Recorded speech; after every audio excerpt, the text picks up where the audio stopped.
Então vamos continuar aqui a entrevista coletiva, agora com o presidente Guilherme Belintani. Presidente, uma pergunta de Marcelo Muniz, do Galácticos Online. O que falar sobre o momento do Bahia e qual o recado que você pode dar para a torcida? Um momento muito difícil, né? Não existe como classificar diferente disso. Um momento com 7 partidas seguidas no Campeonato Brasileiro sem um triunfo, né? Na verdade, com um empate e 6 derrotas. Então, um momento muito difícil. A resposta é serenidade, né? E trabalho. Acho que a gente já teve outros momentos difíceis ao longo dos 4 anos, que eu estou aqui, praticamente 4 anos, e com serenidade e com trabalho a gente conseguiu superar, né? Eu acho que cada vez mais o clube se fortalece com os momentos difíceis e sabe sair deles. Ulisses Gama, do Bahia Notícias e Salvador FM. Presidente, hoje se confirmou a chegada do volante Luizão. Com essa contratação, é possível que alguns dos atuais volantes do grupo que estejam no elenco saiam? Bom, primeiro que são os atletas que estão no clube hoje têm contratos, né? Contratos em vigor, seja até o final desse ano, seja por períodos mais longos, né? Qualquer saída deve ser eventualmente combinada primeiro com a avaliação técnica do treinador e da comissão que chega, e segundo, com circunstâncias de oportunidade, principalmente de circunstâncias econômicas, né? Ninguém rompe um contrato unilateralmente. Então, isso não está na pauta imediata, mas se acontecer, será sempre fruto de avaliação técnica e de comum acordo, porque o clube tem contrato e é conhecido por honrar os seus contratos. Marcos Valença, da Rádio Sociedade.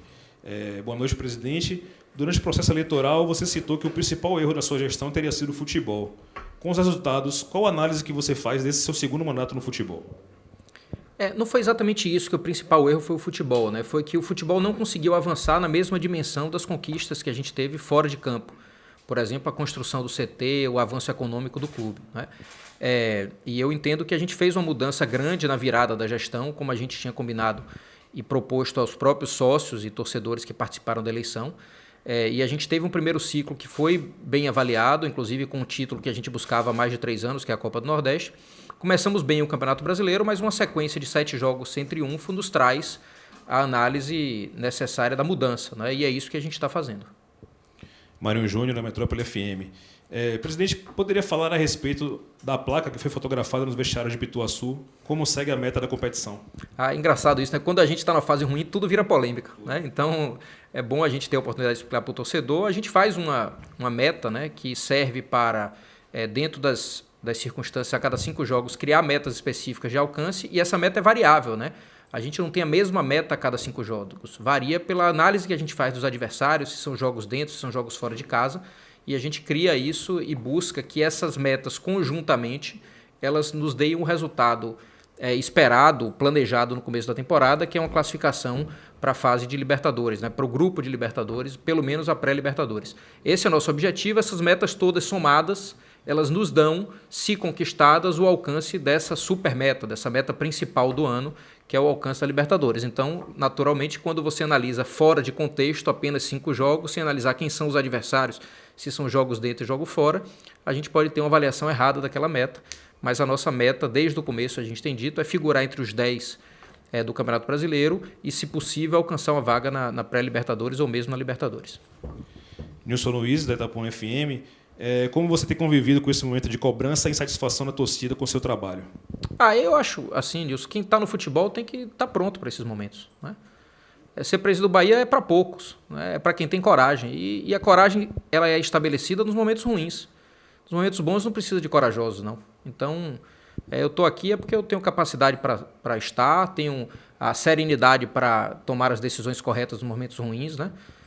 E eu vejo com muita humildade, muita tranquilidade que meu papel agora não é reagir de forma intempestiva, acalorada ou nervosa, como muitos acham que a gente vai reagir, né? A minha experiência, felizmente, me deu a capacidade de, nos momentos difíceis, ter serenidade e trabalhar. Del Machado, os Feras da Bola. Diante das últimas participações em Brasileiro, onde o Bahia só ganha em média 12 partidas de 38 e na reta final sempre periga o rebaixamento. Qual o planejamento a partir de agora, em que o Bahia está na 15ª posição? Desculpa, mas não concordo com a pergunta. Isso se deu na última participação do Brasileiro, não nas últimas, né? Anteriormente à última, a gente não tinha figurado ali na zona de rebaixamento e disputava os meios de tabela ou até um pouco mais à frente, né? Mas eu concordo com a pergunta em relação à última participação no Brasileiro, que a gente sofreu bastante, muito mais do que a gente tinha planejado. Esse ano a gente está reagindo de forma diferente, né? Não deixamos chegar no momento de crise tão aguda. O momento é muito ruim porque estamos 7 jogos, assim como ficamos no ano passado, 7 jogos sem triunfo, mas a nossa capacidade de reação ela vai nos tirar disso, eu tenho segurança disso, pelo trabalho que está começando a ser desenvolvido agora, de mudança, pela estrutura do clube, pela capacidade que a gente tem de enfrentar momentos difíceis. A nossa capacidade e o nosso preparo para enfrentar momentos difíceis serve para esses momentos. Porque nos momentos bons, há 3 meses atrás, há 4 meses atrás, a gente estava comemorando bastante um título inédito. Agora está na hora de enfrentar os momentos ruins. Gabriel Rodrigues, Jornal Correio. O Bahia tem a segunda pior defesa da Série A, filme repetido de 2020. Você pretende reestruturar o sistema defensivo, já que as peças contratadas e que já estavam no elenco não estão correspondendo? Olha, Gabriel, eu acho que a correspondência ou não das peças contratadas vai ser feita pelo treinador, né? Isso, a sua pergunta é muito precisa porque ela também me incomoda muito, né? A gente viu no ano passado um time muito aberto e com entre as defesas mais vazadas do campeonato, em alguns momentos, inclusive, com a defesa mais vazada do campeonato. E agora a gente vê novamente esse filme. Talvez seja o grande ponto de correção que a gente precisa fazer no que se refere a dentro de campo. Agora, eu acho equivocado, inclusive, sob o ponto de vista de leitura de futebol, a gente atribuir isso aos jogadores da linha defensiva. A gente sabe que às vezes um time pode ter os melhores zagueiros do mundo, mas se joga de maneira exposta, excessivamente exposta, aqueles zagueiros ou os laterais não são capazes de evitar uma sequência de gols contra, por exemplo, né? Essa avaliação caberá ao treinador e eu tenho certeza que se ele veio para cá é porque na nossa avaliação ele é capaz de superar essa grande dificuldade que também nos incomoda muito, que é esse título de defesa mais vazada ou uma das 2 mais vazadas do Campeonato Brasileiro. Douglas Santana, sbe.com. Belintani, naturalmente que o clube precisa se reforçar para a sequência da Série A e evitar o mesmo vexame de brigar para não cair como foi em 2020. Recentemente foi falado do interesse da diretoria sobre trazer mais 2 reforços. Com a chegada de Luizão, como fica essa situação e o que você, juntamente com o Júnior Chávari e Lucas Drubsky, tem feito para fora das 4 linhas para amenizar a situação no Bahia na Série A? É importante, a gente fala muito de reforço e eu concordo que o elenco precisa de reforço, a gente vem buscando já há algum tempo, né? Anunciamos agora o Luizão e traremos pelo menos mais um atleta e talvez 2, mas isso analisando logicamente com a comissão que acaba de chegar, com o nosso departamento de análise de desempenho, mas também não acreditamos que a chegada de reforço é a única forma que tem para resolver problemas, né? Não há solução milagrosa que seja simplesmente trazer jogadores novos e não trabalhar também a elevação de qualidade, de intensidade dos jogadores que já temos e também olhar para o nosso 23 e sub-20, né? O nosso sub-23, salvo engano, dos 11 jogadores que estão jogando titular, 7 ou 8 são de idade sub-20. Isso é muito importante, né? Estão sustentando uma competição em bom nível,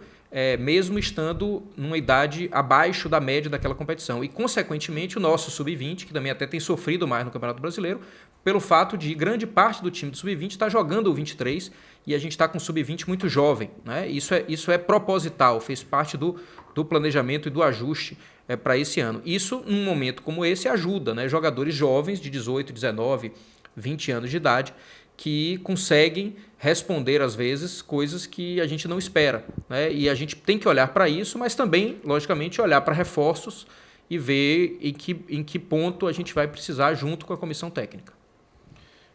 Fábio Passos, da TV Band Bahia. Boa noite, presidente. O que você pode falar sobre o salário dos jogadores? Se estão em dia? Não estão em dia, a gente tem falado bastante sobre isso, né? Nós temos ainda o débito do ano passado, que está sendo muito conversado, dialogado de forma transparente. É impossível no ano de... isso em relação à imagem, né? Salário sim. Eu estou falando em relação à imagem porque a gente sempre analisa o todo, né? Essas imagens do ano passado estão sendo muito conversadas, dialogadas. É impossível no ano que a gente teve um déficit de 52 milhões, no ano seguinte a gente pagar todo esse déficit. O que a gente precisa é de transparência, diálogo, compreensão e planejamento. É o que a gente tem feito com os jogadores em relação a essas imagens atrasadas, de forma que a gente tenha a expectativa de tentar encerrar o ano com tudo isso suprido. Essa é a nossa expectativa e eu diria ao torcedor que, apesar do momento ainda ser muito difícil, a gente já passou pelo pior momento financeiro do clube e as expectativas agora são de aos poucos ir melhorando. A última pergunta é de Jailson Barão, da Rádio Excelsior. Presidente, já foram 16 contratações, sendo que poucas delas trouxeram ganhos desportivos efetivos. Como corrigir esses erros recentemente de montagem do elenco e não gastar além da conta com dinheiro curto? Eu acho que isso procede na leitura do momento, né? A gente tem uma janela de avaliação que são 7 jogos sem triunfo. Quando a gente analisa 7 jogos sem triunfos, a gente termina sendo mais rigoroso não só sobre a avaliação dos jogadores que chegaram esse ano, como também dos jogadores que já estavam aqui ano passado, né? Numa crise de 7 jogos sem vencer, isso eu estou falando de Campeonato Brasileiro, excluindo o triunfo da Copa do Brasil, numa crise de 7 jogos sem vencer, toda análise é deficitária, a análise do todo é deficitária, seja em relação aos jogadores que chegaram, quanto aos jogadores que já estavam, né? O rendimento do time nos últimos jogos caiu muito do elenco como um todo, não especificamente em relação às novas contratações. E é bom sempre lembrar que a gente, diferente dos outros anos, a gente montou um elenco esse ano com a folha que é quase 30% menor do que a folha do ano passado, e além disso, praticamente não gastamos dinheiro na aquisição de atletas. Então, se ano passado a gente, em 2019, 2018, 2017, 2016, né, desde 2016, o Bahia vem com uma política de aquisição de atletas no mercado. Esse ano é o primeiro ano desse ciclo que a gente praticamente não investiu em aquisição. Portanto, teve que buscar jogadores livres ou com parcerias para conseguir montar o elenco justamente pela crise financeira, porque eu digo sempre assim, a gente tem um momento que é muito delicado.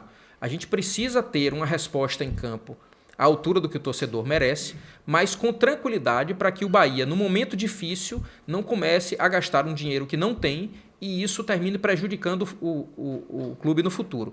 Eu não quero dizer com isso que a gente não vai fazer novos investimentos. O que eu quero dizer é que esses novos investimentos sempre serão feitos no momento das escolhas, no momento do planejamento, considerando que nós não queremos, por causa de uma crise de um ano, do momento difícil de 1 ou 2 anos de pandemia, terminar prejudicando toda a saúde financeira que a gente demorou muitos anos para conquistar, e nesses 2 anos a gente tem um enfrentamento muito grande. Por isso que eu digo serenidade, mas logicamente com o incômodo necessário, que tira a nossa noite, que nos agonia, que nos deixa angustiado também, mas sem desespero para achar que a gente pode sair daí fazendo milhões de assinaturas de cheque e gastando dinheiro que a gente não tem, né? Não faremos isso, mas estamos muito incomodados e trabalhando com um propósito muito claro de que o momento que nós estamos passando e o momento em que nós estamos na tabela, a posição que nós estamos na tabela, está longe de ser a que o torcedor merece e a que a gente planejou.